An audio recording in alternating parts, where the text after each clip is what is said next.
of you, my dear students. Today our topic is that collisions. Okay, we are going to discuss about the collisions.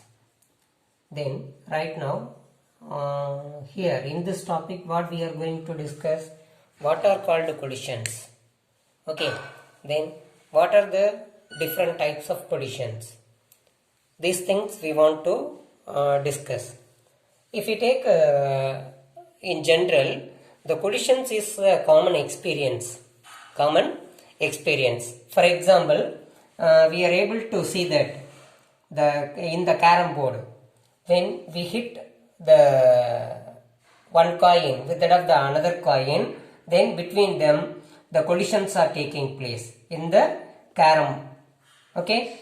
Then similarly, we are able to see that the billiard balls make collision with one another, and also marbles. Okay, these are the some of the common experiences of collisions in our day-to-day life. Then right now here, if we take here, that is m is the mass of the colliding object and v is the velocity of the colliding object. Then the linear momentum of the object P is equal to m into v. Then this linear momentum is found to be constant. The total linear momentum found to be constant in all the types of collisions. In all the types of collisions.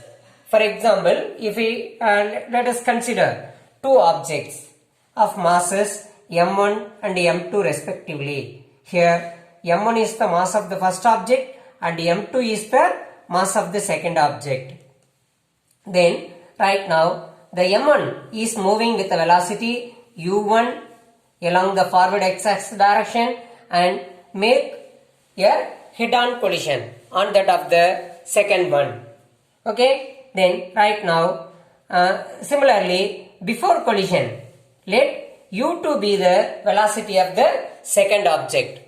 That means u1 and u2 are the velocities of two objects. Then right now at the time of collision, let u1 is greater than that of u2. u1 is greater than that of u2. Then right now what will happen? That both are traveling along the same direction. Therefore both will make collision with that of one another like this. Then during the collision, that means during the collision, what will happen? The mutual forces. That means there is a impulsive force acting on the first object due to the second object. Similarly, there will be impulsive force on the second object due to the first object. Okay, here this type of collision is called as head-on collision. Okay, sometimes the collisions will take place without any physical contact. Therefore, collisions can occur either with or without physical contact.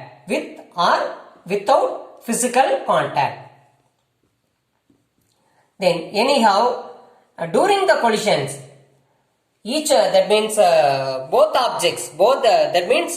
the two objects act force on one another. Okay, that is known as mutually impulsive forces. That means that collision taking place very short duration of time, but the force found to be larger. That's why that force is called as impulsive force. Then the impulsive force on the first object,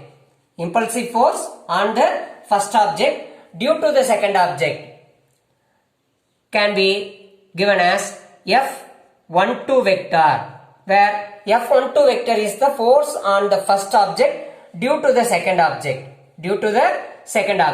Similarly, on the second object there will be a force due to the first object. Then it is equal to that of F21 vector.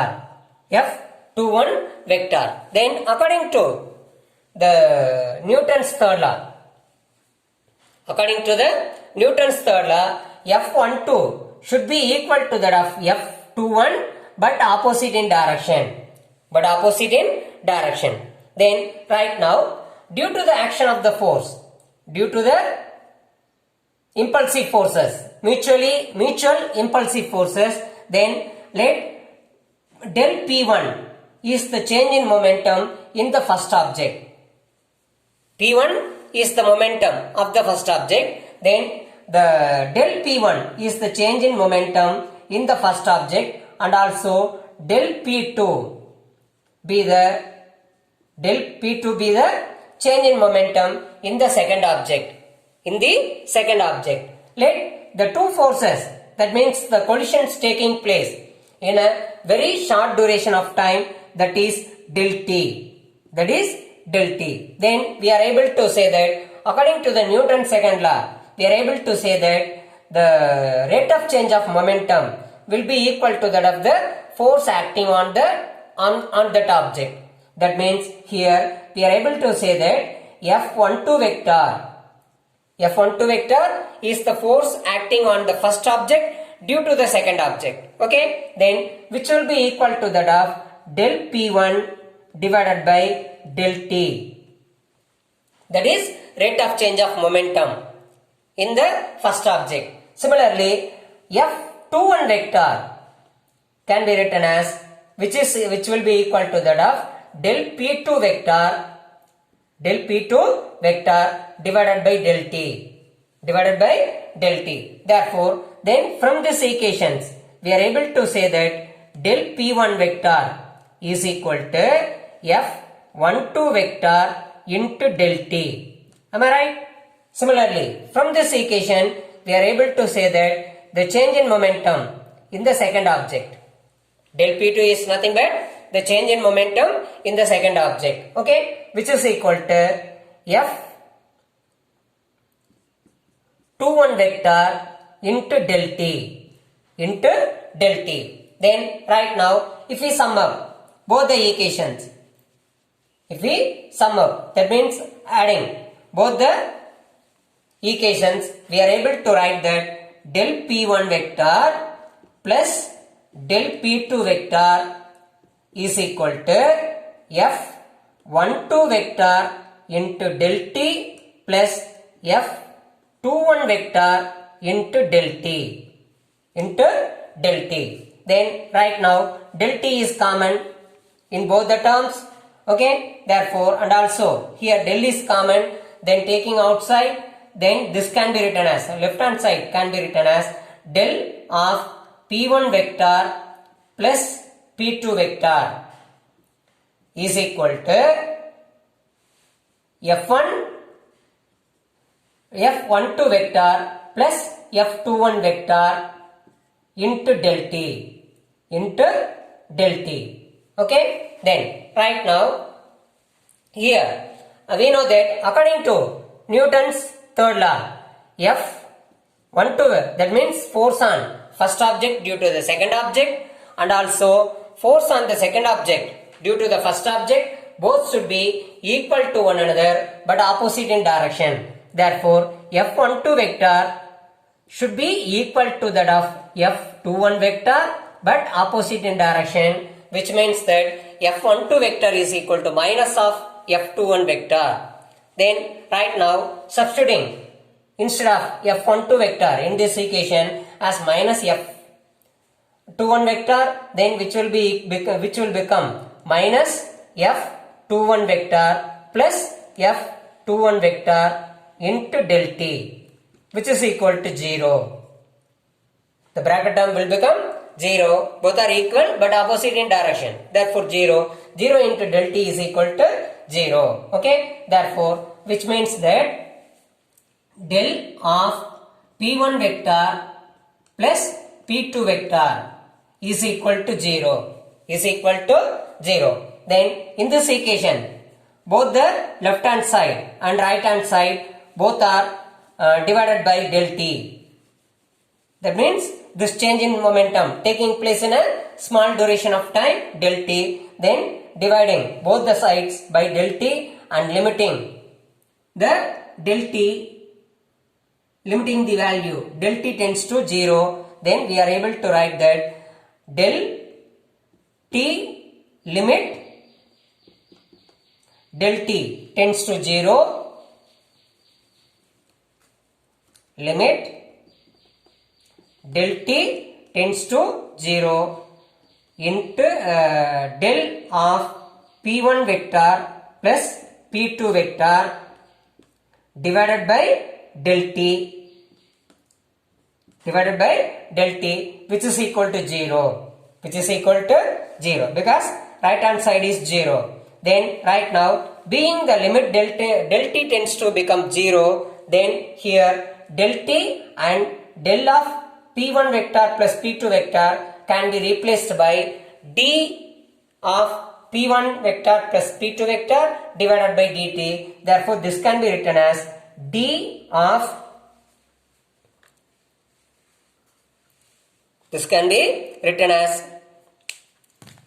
d by dt of p1 vector plus p2 vector is equal to 0, which means that p1 vector plus p2 vector is always a constant. That means in all the types of collisions, the sum of the linear momentum is always a constant. Okay, that means being the momentum is a vector quantity, we want to take vector addition. Okay, therefore, then right now from this we are able to conclude that the total momentum d by dt of p1 vector plus p2 vector is equal to 0, which means that p1 vector plus p2 vector should be a constant. That means the total momentum will remain constant during the collisions. Okay, then right now next our topic is that types of collisions. Okay, then right now here we know that the total linear momentum in all the collisions, total linear momentum is constant. Okay, similarly according to the law of conservation of energy, then during collision total energy should also a constant, otherwise the total energy as well as total linear momentum found to be conserved. Okay, during all the types of collisions. But anyhow, the initial kinetic energy, sum of the total initial kinetic energy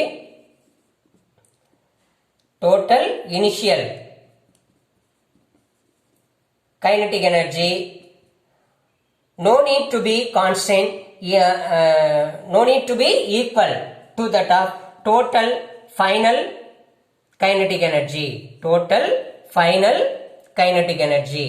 Okay, that is here, that means in some collisions the total kinetic energy found to be equal to that of total initial kinetic energy found to be equal to that of total final kinetic energy, but in some other cases the total initial kinetic energy found to be not equal to that of total final kinetic energy. Therefore, then depending upon the total kinetic energy, collisions are of two types.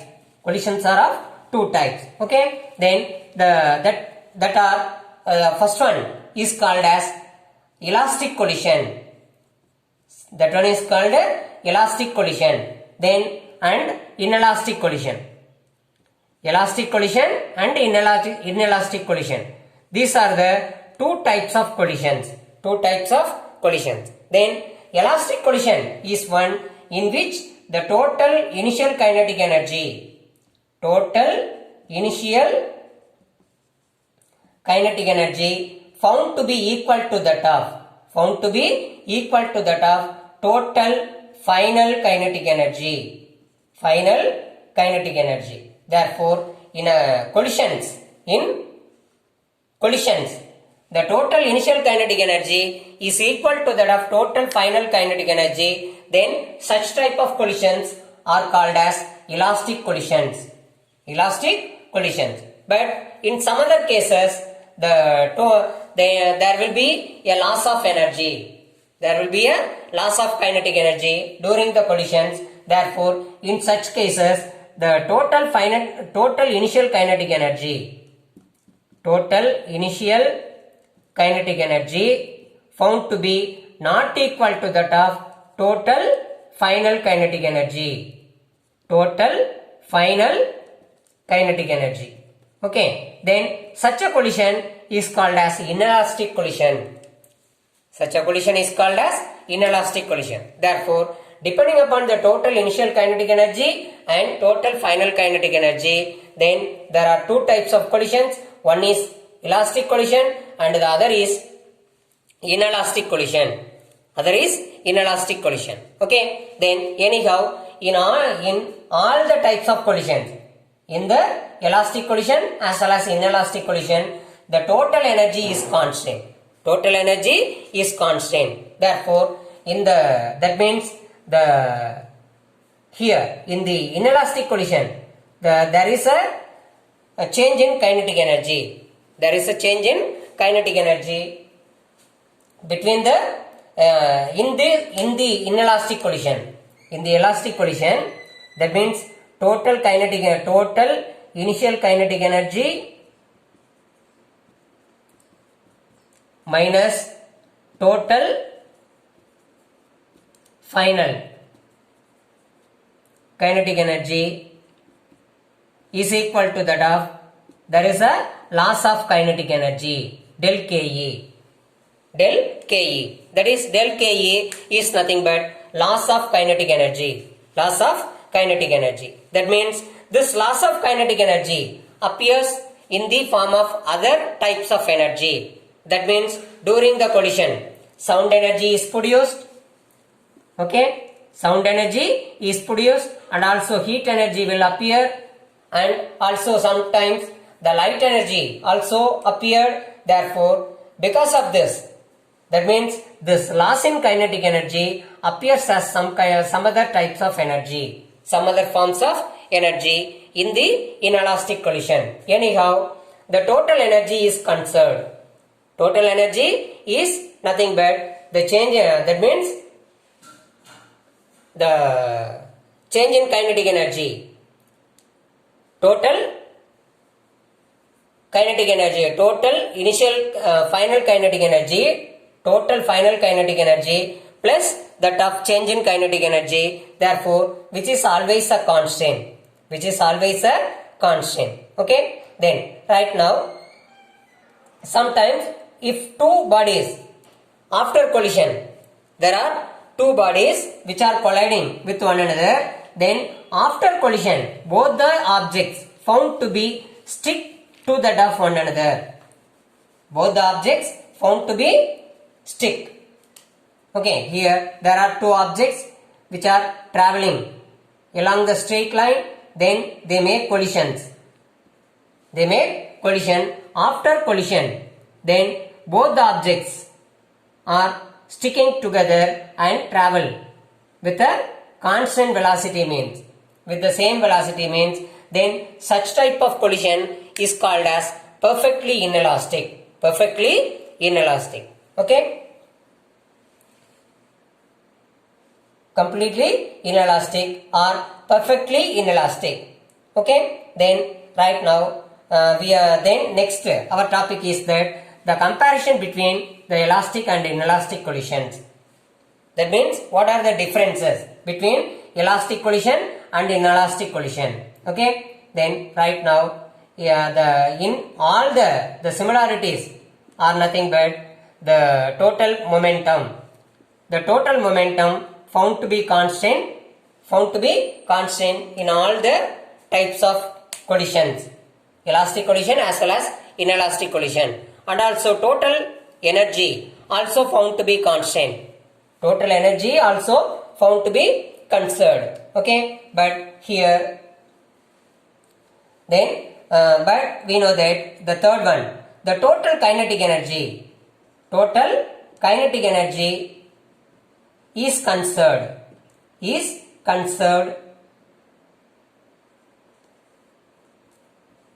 in the elastic collision, but here the total kinetic energy is not found to be conserved.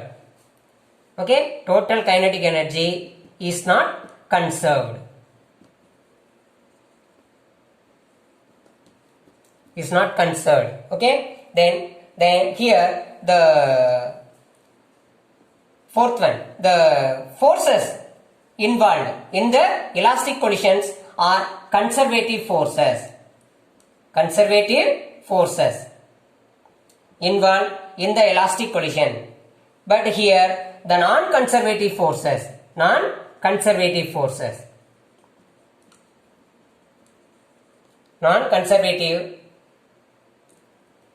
being the total kinetic energy is not constant, then the inelastic in the inelastic collision non-conservative forces are involved. Okay, then right now last one, fifth one is the mechanical energy is not dissipated. Mechanical energy is nothing but the total kinetic energy and the potential energy. Therefore, mechanical energy is not wasted in the elastic collision, but here mechanical energy is dissipated. Is not dissipated. Dissipated means wasted. Okay, then but here the mechanical energy is dissipated in the form of some other energies, like mechanical energy is converted into sound energy,